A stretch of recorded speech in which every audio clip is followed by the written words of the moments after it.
नमस्कार दर्शकवृन्द, प्राइम संवादमा स्वागत छ। म दृष्टिवाणी धिताल। पछिल्लो केही सातादेखि नेपाल र चीनको सम्बन्धलाई लिएर खास गरिकन विश्व जनमानस नै एकत्रित भएको छ। अझ भन्नुपर्दा हाम्रा दुई छिमेकी मुलुकहरूको यति बेला नेपालतर्फको दृष्टिकोण पनि केही फरक पृष्ठभूमिबाट अगाडि बढिरहेको छ। यो सन्दर्भमा नेपालमा चिनिया दूतले गर्नुभएको हस्तक्षेप भनिएको छ। कतिपय ठाउँहरूमा भने कतिपय ठाउँहरूमा उहाँको भूमिका उहाँले निर्बाध रूपमा स्वतन्त्र रूपमा चाहिँ त्यो पालना गर्न पाउनुहुन्छ भन्ने लगायतका कुराहरू उठिरहेको बेलामा आज हामी कुराकानी गर्नेछौँ नेपाल र चीनको सम्बन्ध र नेकपामा चिनिया दूतले पछिल्लो पटक देखाउनु भएको अभिव्यक्ति दिनुभएको सुझाव लगायतका सन्दर्भमा। यो सान्दर्भिक छ अथवा यसको चाहिँ के कसरी विज्ञहरूले चाहिँ आलोचना गरिरहनु भएको छ, यसै विषयमा हामी केन्द्रित हुनेछौँ। आज हामीसँग हुनुहुन्छ दिनेश खनाल, नेपाल चीनका सम्बन्धका विषयमा उहाँ विज्ञ हुनुहुन्छ, जानकार हुनुहुन्छ। कार्यक्रममा स्वागत गर्छु। स्वागत छ सर। नमस्कार, धन्यवाद। अब यो विगत केही समय अगाडिदेखि नेपाल र चीनको सम्बन्धलाई लिएर भारतमा त निकै ठुलो टीका टिप्पणी भइरहेको छ। यहाँहरूले चाहिँ यो सम्बन्धलाई कसरी हेरिरहनु भएको छ, के भइरहेको छ खासमा यति बेला नेपालमा? नेपाल र चीनको सम्बन्ध जुन पहिला जस्तो थियो अहिले पनि त्यस्तै पाएका छौँ हामीले। यद्यपि यो अरूले त्रिपक्षीयले अर्को मुलुकले बोलेको कुरा अर्को रहन्छ भनेदेखि हाम्रो अहिले सिचुएसन, हाम्रो अहिले रिलेसन भने जब महामहिम राष्ट्रपति सी जिनपिङको नेपालमा भ्रमण भयो त्यो पछि नेपाल र चीनको सम्बन्ध चाहिँ अत्यन्त घनिष्ठ छ, एउटा उच्च स्थानमा चाहिँ पुगेको हामीले पाएका छौँ। र त्रिदेशीय देश कुनै पनि अरू देशले हाम्रो सम्बन्ध गाढा भयो अथवा फिका भयो भन्नुभन्दा नि त्रिदेशीय देशले चाहिँ नेपाल र भारतको कुरा गर्नुभयो, सम्बन्ध चाहिँ के हो भन्नेतिर ध्यान दिनुपर्छ होला जस्तो लाग्छ हामीलाई। न कि नेपाल र चीन बीच चाहिँ के भयो भनेर यो जुन प्रोपोगन्डा मिडियाले निकाले नि त्यो चाहिँ एउटा अनावश्यक कुरा जस्तो लाग्छ। यो मिडियाले मात्रै यति कुरा निकालेको हो। यो भारत के अरे चीनका लागि नेपालका लागि चिनिया दूतले जुन किसिमको भूमिका गर्नुभयो त्यसरी डोर टु डोर पुग्नुपर्ने, त्यसरी छलफल गर्नुपर्ने अवस्था रहन्छ। हाम्रो प्र्याक्टिस हेर्नुहोस्, भारतीय राजदूत जाने अथवा भारतीय राजदूतले इभन दूतावासमै बोलाउने पनि छन्, दूतावास जाने नेताहरू पनि छन्। हेर्नुहोस्, तपाईँ हामीलाई सबैलाई जानकारी भएकै कुरा। यद्यपि चिनिया राजदूतले त आफ्नो दूतावासमा बोलाएर चाहिँ कुरा गरे होइन कि उहाँले समसामयिक विषयमा एउटा छिमेकीको नाता हुनुले र अहिलेको यो जुन नेकपाभित्रको अन्तर्द्वन्द्व छ नि, एउटा समस्या जस्तो परिस्थिति देखिया छ, के हो भन्ने कुरा चाहिँ एउटा स्वाभाविक रूपमा चाहिँ उहाँले भेट गरेको भन्ने कुरा चाहिँ हामीलाई जानकारीमा छ। त्यसै गरी भेट गरिएका मध्ये अस्ति भर्खर हेर्नुहोस् झलनाथ कमरेडले एउटा फार साइड भन्ने कार्यक्रममा बोल्नु भएको छ। उहाँले आन्तरिक रूपमा चाहिँ हाम्रो आन्तरिक पार्टीगत रूपमा चाहिँ हाम्रो कुनै पनि छलफल भएको छैन। यद्यपि अहिलेको राजनीतिक स्थिति के हो भन्ने कुरा चाहिँ जान्न खोज्नु भयो हो। यद्यपि चिनिया एउटा कम्युनिस्ट पार्टीको देश हो होइन, एउटा पार्टीले चलाएको देश हो। नेपालमा पनि एउटा स्टेबल गभर्मेन्ट होस् भन्ने चाहिँ चिनियाहरूको जहिले पनि चाहना रहन्छ। आफ्नो छिमेकी स्टेबल भयो भने हामीलाई पनि राम्रो हुन्छ र छिमेकीलाई पनि राम्रो हुन्छ भन्ने कुराहरू चाहिँ उनीहरूको त्यो मान्यता पहिला पनि थियो। हेर्नुहोस्, धेरै अगाडि महेन्द्रको पाला पनि त्यो, राजाको पालामा पनि थियो भने आजको दिनमा नि त्यही छ। उनीहरूले त्यसमा घटी पनि गरेका छन्, बढी पनि गरेका छन् होइन।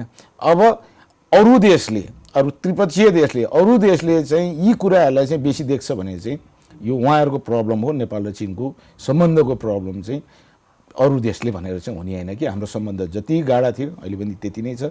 विभिन्न कुराहरूमा चीनले एउटा कुरा चाहिँ म भन्न चाहन्छु भने चीनले नेपालको आन्तरिक राजनीतिमा हस्तक्षेप गर्दैन।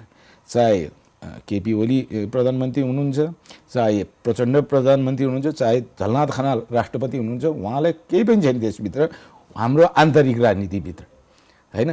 तर चीनको एउटा चाहना के छ भनेदेखि नेपाल चाहिँ एउटा स्टेबल होस् न, नेपाल पनि विकास होस् न, यो देश पनि राम्रो होस् न भन्ने कुरा चाहिँ सद्भावको भावना उनीहरूको जहिले पनि देखाउँछन्। त्यही कारणले त्यही सद्भावको वातावरणको लागि चाहिँ चिनिया राजदूतले चाहिँ विभिन्न नेतृत्वहरूसँग चाहिँ जानकारी लिनुभएको छ भन्ने मेरोमा जानकारी छ यो कुरा। हजुर, अब यो धर्म संस्कृति सारा कुराहरू यावत कुराहरू मिलिरहेका हुन्छन्, टेन्टेटिभ हाम्रो 94% चाहिँ कुराकानीदेखि लिएर सबै कुराहरू भारतसँग मिल्ने भन्छ। भारतलाई चाहिँ यति बेला यो सम्बन्ध विस्तार भइरहँदा यसरी छलफलमा चिनिया दूत नेकपाका नेताहरूसँग भेटिरहँदाखेरिको समस्या चाहिँ के हुन सक्छ? यो कुरालाई किन यति धेरै माथि पुर्याइयो, किन प्रोपोगन्डा गरियो? उनीहरू दुई देश बीचमै अहिले भर्खर लद्दाखमा देख्नुभयो होइन, सैन्य मुठभेडै भएको छ होइन। धेरै भारतीय होइन 20 जना जवान जुन हामीले चाहिँ जसरी हामीले न्युजमा हेऱ्यौँ 20 जना शहीद हुनुभएको छ, उहाँहरूको नि क्याजुअलिटिज भएको छ होइन। त्यो त नराम्रो घटना हो होइन। उहाँ दुई देश बीचमा तिक्तता छ किनभने दुईटै एसियाका उदयमान अर्थतन्त्रका ठुला भएका देशहरू हुन्। हेर्नुहोस् उनीहरूको अलिअलि ऊ त भइहाल्छ हेर्नुहोस्। तर एउटा कुरा के छ भने त्यही एउटा तिक्तताले गर्दाखेरि नेपाललाई समेत चाहिँ भारतको होइन, उनीहरू दुईटाको मुठभेडमा उनीहरू दुईटाको द्वन्द्वमा नेपाललाई यसरी फसाइनु जति बेला पनि नेपाललाई के भन्छ, त्यो खालको कर्म चाहिँ नेपाललाई उनीहरूले के भन्दैछ भने नेपाललाई पनि उस्काएको चिनले भन्छ।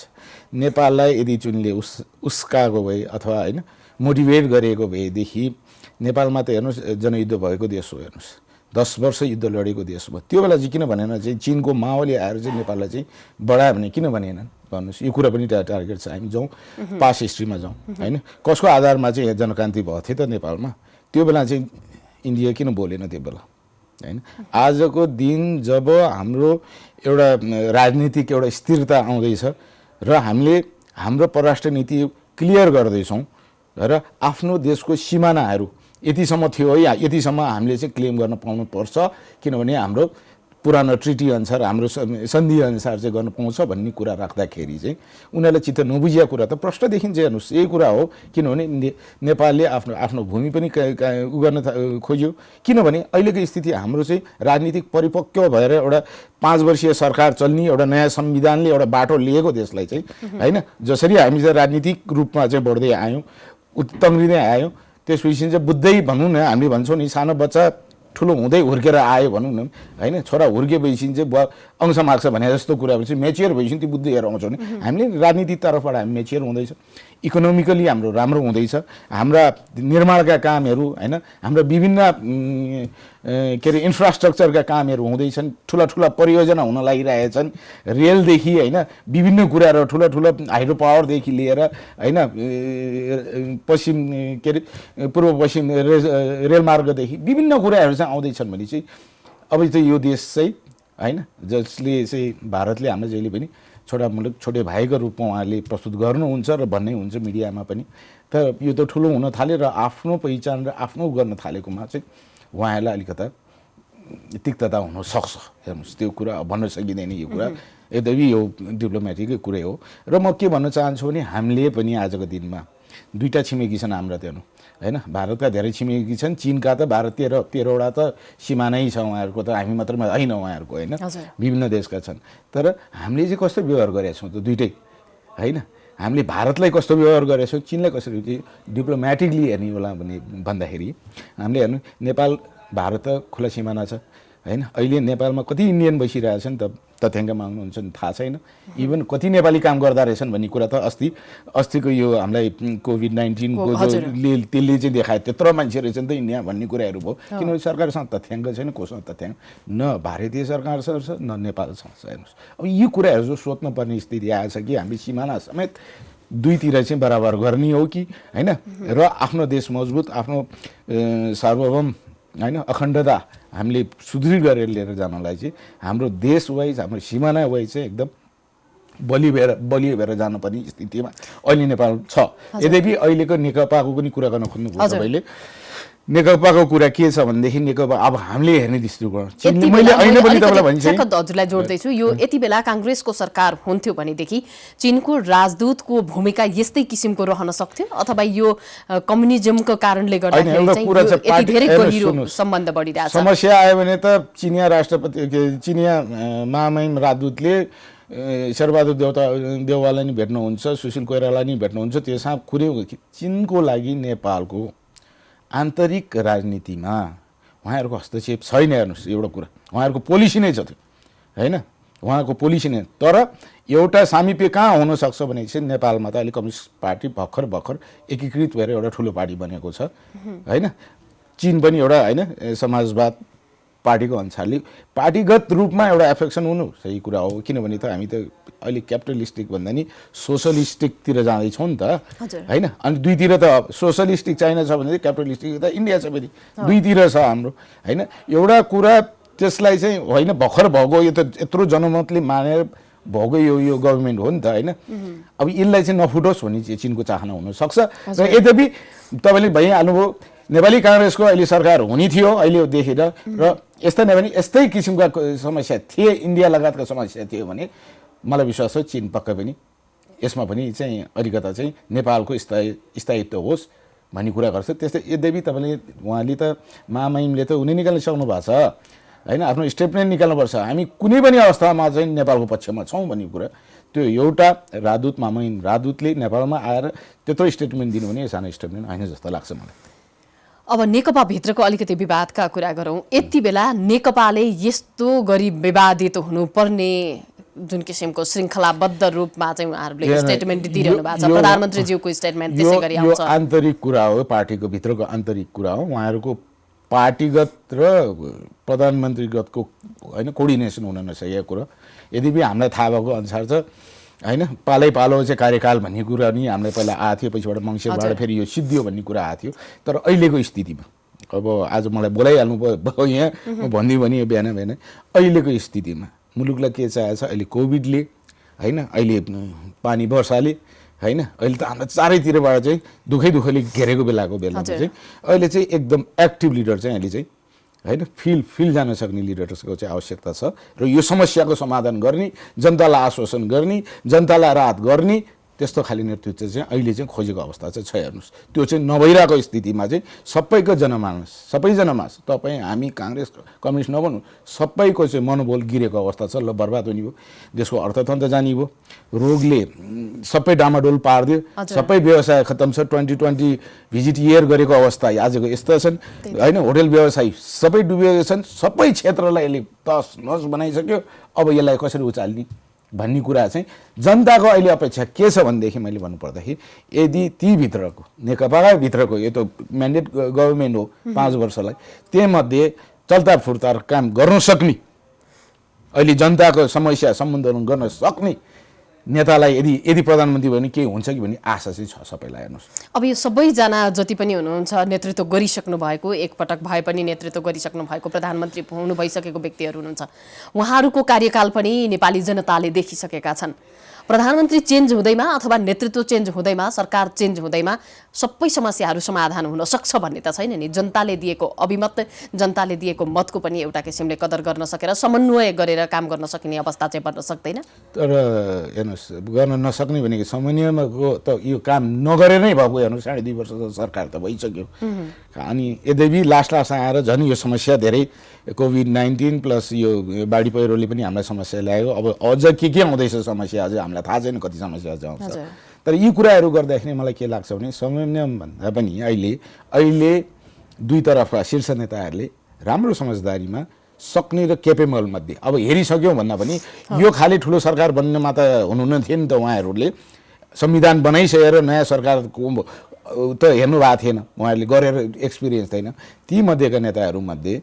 र किनभने यो हाम्रो अहिलेको स्थिति के देखिन्छ भनेदेखि सबैको के चाहिँ चित्त बुझिरहेको छैन भने जुन यो सरकारको जुन व्यक्तित्व राष्ट्रपतिदेखि लिएर विभिन्न मन्त्रीसम्म प्रधानमन्त्रीसम्म पनि प्रब्लम आएको कुरा के छ भनेदेखि यसले जनतालाई डेलिभर गरिरहन सकेको छैन। अहिलेको स्थितिमा भन्नुहुन्छ भने तपाईँलाई यत्रो शक्तिशाली सरकारको अन्डरमा चाहिँ सबैतिर काम भइरहेको, बाटो बनिरहेको, पुल बनिरहेको, यो त सबैतिर निर्माणले चाहिँ एउटा गति लिइरहेको स्टार्ट गरिरहेको अवस्था आउनु पर्थ्यो। न कि अहिले लुकेर भित्र बसेर यसलाई र त्यसलाई यसो भनिदिएर त्यसो भनिदिएर आफूभित्रै राजनीति घुमाइ गरेर जनतालाई चाहिँ अरमल्ल पारिदिएर होइन के होला बनाइदिएर चाहिँ समृद्धि आउँदैन नि। उहाँहरूले त जानुभएको छ, समृद्धि भएका मुलुकहरू हेर्नु भएको छ, हेर्नु पऱ्यो नि त। समृद्धिको लागि डेडिकेसन चाहियो, तपाईँले काम सुरु गर्नु पऱ्यो होइन। कुरा मात्रै गरेर हामीले संवाद गरेर मात्रै होइन, हो पर्ने बेला संवाद पनि गर्नुपर्छ, तर काममा रिजल्ट ओरिएन्टेड हुनु पऱ्यो नि त हैन डेलिभर गर्नु पर्यो नि त जनतालाई गरेर देखाउनु पर्यो नि त यदि जनतालाई गरेर देखायो भने आजको म तपाईँलाई भन्छु चीन सम्बन्धी म अलिकता जानकार पनि भएको कारणले म के भन्छु चीनमा त्यत्रो मानिसहरू छ त्यत्रो जनसङ्ख्या छ हैन 1 अर्ब 40 करोड भन्दा माथि मानिसहरू छन् आज किन उनीहरू सरकारको विरुद्ध बोल्दैनन् त त्यहाँ नि चित्त नबुझ्ने मान्छे त धेरै होला नि त हैन किन बोल्दैनन् त हैन किनभनेदेखि सरकारले उनीहरूलाई डेलिभरी दिएको छ फेसिलिटी दिएको छ बस्ने ठाउँ दिएको छ सबै कुरा त हेल्थ दिएको छ एजुकेसन दिएको छ सबै कुरा दिएको छ यो सरकारले दियोस् न यो सरकारले म्यान्डेटले 5 वर्ष मात्रै किन हैन 50 वर्ष बसे पनि कुनै नेपालीलाई कुनै हुने छैन नि त्यो नगरेर भएको कुराहरू हो कि जसरी हैन सिङ्गापुर हेर्नुस् त्यस्तो सानो लिकुवानियाले 5 वर्षलाई भनेर त ल्याएको थियो नि त बरु त त्यत्रो वर्ष चलाए त चलाइसक्यो हैन अहिले अब भन उहाँको छोरा अहिले के हुन सक्छ यो अभ्यास राम्रो हुन सकेन कि चीनको यहाँले भर्खरै अब विश्वकै सबैभन्दा ठुलो जनसङ्ख्याको रूपमा चाहिँ भर्खरै मात्र पनि चीन स्थापित भइसकेको छ यति भइरहँदाखेरि चीनले त्यसरी सबैलाई गाइडेड गरेको छ सबै डिसिप्लिनमा छन् कोरोना संक्रमणकै कारण पनि त्यहाँ धेरै हताहत भयो तथापि छिट्टो रिकभर हुन सक्नुको पछाडि चाहिँ चिनियाहरू चाहिँ डिसिप्लिनमा रहेको कारणले भन्ने कुराहरू पनि आइरहेको सन्दर्भमा अब यो सबै कुरा राजनीतिक दृष्टिकोण मिल्ने सिद्धान्त एउटै भएको पार्टी यति बेला हामी पनि देशमा चाहिँ सञ्चालनमा रहिरहेको अवस्था हेरिरहेका छौँ तथापि उनीहरूबाट गाइडेड हुन नसक्नुको पछाडि चाहिँ नेपालीहरूलाई यो जुन किसिमको चीनमा चाहिँ अभ्यास भइरहेको छ त्यो अभ्यास परिपालना गर्नलाई त्यसलाई एक्सेप्ट गर्नलाई चाहिँ गाह्रो भएको कारण चाहिँ के हो यस्तो हुन्छ कस्तो भनेदेखि चीनको एउटा आफ्नै संस्कृति आफ्नै हिस्ट्री आफ्नै तरिकाले आएर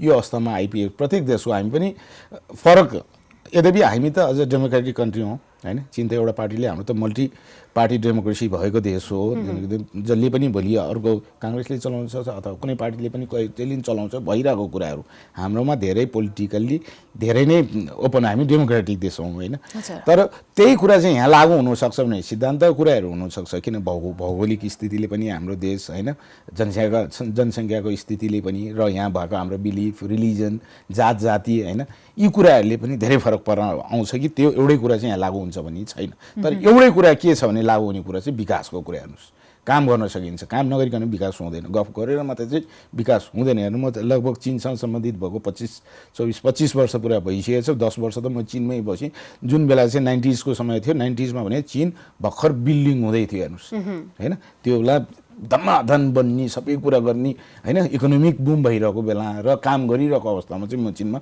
अध्ययनको लागि पुगेको थिएँ म फुजियान प्रान्तमा त्यो चाहिँ डेभलप प्रान्त हो त्यो एकदम राम्रो कोस्टल एरियाको एउटा शहरमा स्यामन शहरमा बसेको थिएँ 5-6 वर्ष त्यहाँ मेरो पढाइको क्रममा मैले भन्न खोजेँ के भनेदेखि यदि हामीले एउटा फिलोसफी एउटा हैन आजको दिनमा पनि चीनले माओलाई मात्रै मानेर बस्या भए आजको दिन चीन यो ठाउँमा पुग्दैन थियो हो यद्यपि माओ नभइदिए चीन पनि आजको ठाउँमा पुग्दैन थियो किन माओले एउटा राजनीतिक समानता चाहिँ ल्याइदिएर एउटा समाजवाद चाहिँ खडा गरिदियो भने त्यसपछिका नेताहरूले चाहिँ गएर हैन कसैले इन्फ्रास्ट्रक्चर सम्बन्धी देशलाई चाहिँ यसरी चाहिँ लिएर जानुपर्छ भन्ने विभिन्न कुराहरूमा चाहिँ उहाँहरूले गर्दाखेरि आज हैन आजको दिनमा त्यहाँ पुग्नु भएको छ भनेदेखि आज पनि नेपालमा एउटा इस्टाब्लिस एउटा गभर्मेन्ट छ भने मैले गर्न सक्दिनँ भनेपछि कुनै नेताले यत्रो भएपछि उहाँले छोडेर अर्कोलाई दिन चाहिँ पर्छ हेर्नुहोस् जो सक्छ त्यसलाई क्यापेबललाई हैन जनताले चुनेर पठाएका हुन् तर उहाँ बीचमा पनि चुनेर यो चाहिँ यो काम गर्न सक्षम छ भनेर भन्नु पर्यो नि यो काठमाडौँमा मात्रै डल्लो परेर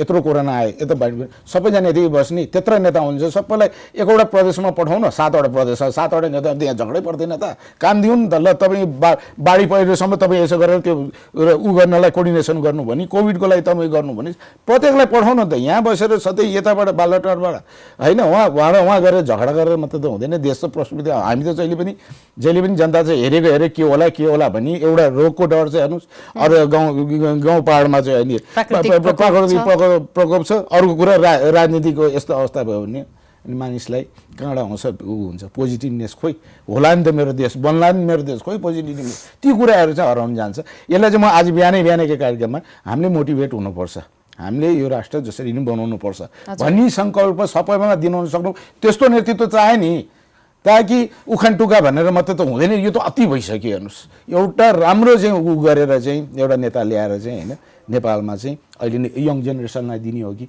यङ जेनेरेसनलाई दिन सकिन्छ अहिले नयाँ पिँढीहरू बुझेका पढेका धेरै ट्यालेन्ट मान्छेहरू छन् उहाँहरूलाई दिने हो कि अहिलेको लागि हैन भनेर एउटा नेतृत्व लेभलमा चेन्ज गरेर र हाम्रो प्रशासनिक ब्युरोक्रेसी पनि हाम्रो धेरै झन्झटिलो छ।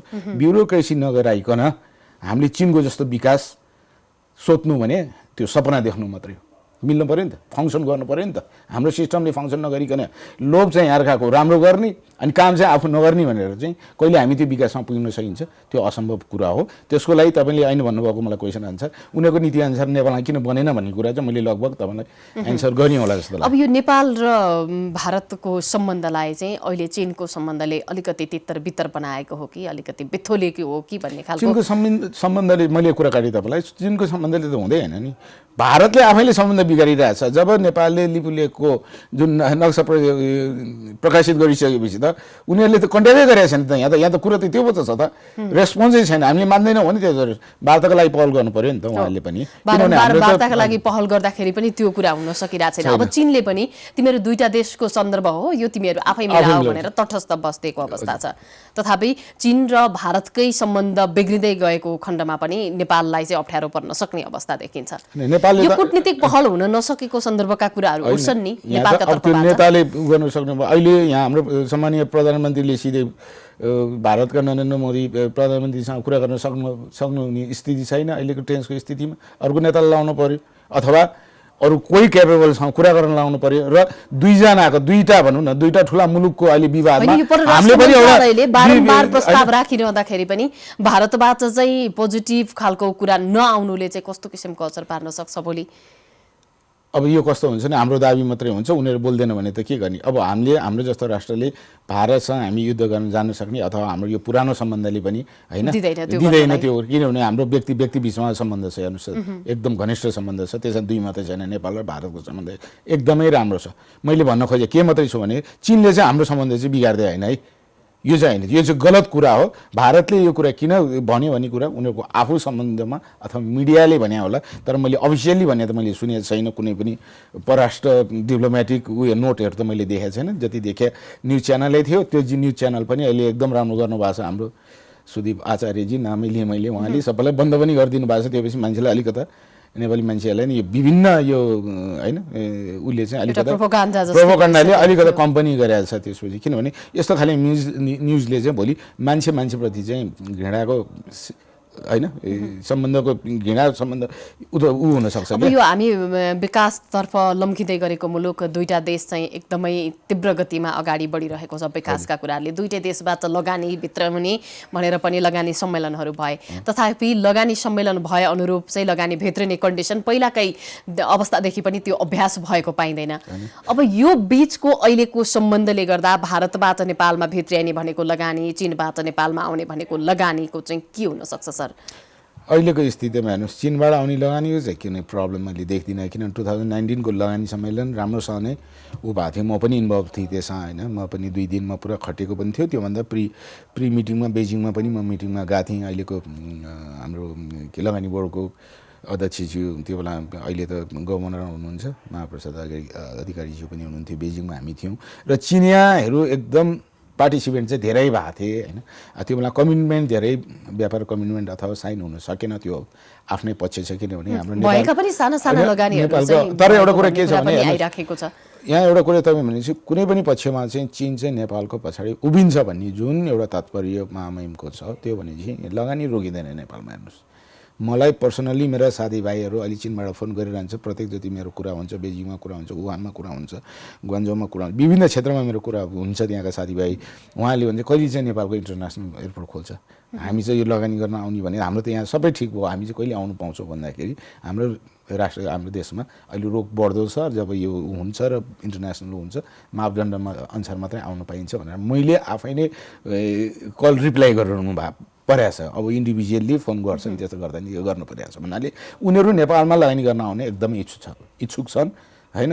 आउन उनीहरूको गभर्मेन्टले जाउँ नेपालमा लगानी गर भनिदिएको छ। हेर्नुहोस् होइन, हैन नेपाली सरकारले ल तिमीहरू लगानी गर्न आउँदाखेरि तिमीहरूको लगानी सुनिश्चित छ भन्ने कुरा नि मेसेज अस्तिको लगानी सम्मेलनबाट राम्रोसँग दिएको छ। त्यही भएर अब इन्डियाबाट चाहिँ म भन्नु छ इन्डियामा त अब विभिन्न किसिमको किनभने इन्डियामा चाहिँ लगानी नेपालमा लगानीहरू विभिन्न क्षेत्रमा पनि छन्। पुरानैदेखि हो हाम्रो ट्रेडिसनल हैन ट्रेडिसनल ट्रेडिङ पार्टनर पनि उहाँहरू हो र हामी बाटो पनि इन्डियाको बाटो भएर चाहिँ हैन थर्ड कन्ट्रीको सामानहरू ल्याउँछौँ कलकत्ता पोर्ट भएर अरू पोर्ट भएर हैन जुन कुराहरू छ जुन कुरालाई चाहिँ अहिलेको सम्बन्धले मलाई यो तिक्तताले चाहिँ इन्डियन लगानीकर्ताहरूलाई पनि त्यसले पार हुँदैन र फरक पार्ने छैन यो कुरा।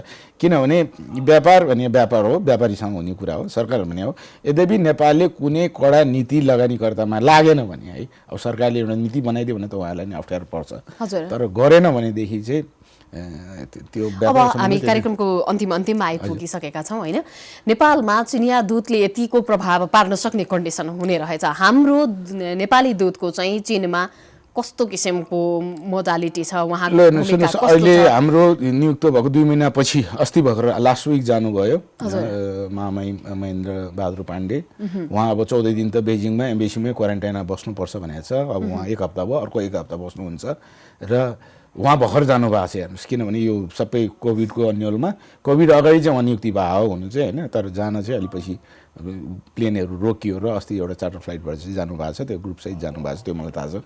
म लास्ट जाँदाखेरि मैले परराष्ट्रमा मलाई शुभकामना भन्न नि गएको थिएँ बधाई भन्न नि गएको थिएँ शुभयात्रा भन्न गएको थिएँ म हेर्नुहोस्। उहाँले गर्न सक्नुहुन्छ होला तर उहाँले चाहिँ अहिले चाहिँ यो स्थितिमा चाहिँ नेपालको चाहिँ त्यहाँ अब कर्मचारी बाहेक राजदूत नभएको स्थिति छ र अलि जानुभएको छ र अब गएको राजदूतले मलाई विश्वास छ उहाँले नेपाल चीनको यो सम्बन्ध प्रगाढ बनाउनुहुन्छ र जति सहयोग नेपाललाई चिन्ने गरी प्रतिबद्धता थियो त्यो पनि उहाँले कन्टिन्यू गर्नुहुन्छ त्यो पक्का पनि गर्नुहुन्छ। त्यो अगाडि हाम्रो पनि यसै गरी मिटिङ धेरैचोटि भएको छ उहाँसँग। उहाँ एउटा क्यापेबल व्यक्ति पनि हुनुहुन्छ भन्न चाहन्छु। हजुर कार्यक्रममा आइदिनु भयो आफ्ना विचार धन्यवाद। मलाई आज बिहानै अब यो संवादमा हुन त मेरो दोस्रो चोटि हो बोलाइदिनु भयो र बिहानै मेरो 2 कुरा राख्ने मौका दिनुभयो तपाईँलाई पनि धन्यवाद। नमस्कार दर्शकवृन्द यहाँलाई पनि धेरै धेरै धन्यवाद छ कार्यक्रम हेरिदिनु भएकोमा। नेपालमा जुन किसिमको परिस्थिति रहेको छ आन्तरिक द्वन्द्व भइरहेको छ नेकपा भित्र चिनिया दूतले नेपालमा 1-to-1 गर्दै सबै नेताहरूसँग भेटिसकेपछि त्रिपक्षीय सम्बन्धहरू जुन थियो हाम्रो छिमेकीहरूसँगको त्यो सम्बन्धमा केही दरार आएको हो कि र यसले चाहिँ के कस्तो किसिमको प्रभाव पार्न सक्छ भन्ने लगायतका विषयमा हामीले कुराकानी गर्यौँ। कार्यक्रम हेरिदिनु भएकोमा धन्यवाद। बिदा हुन्छु। नमस्कार।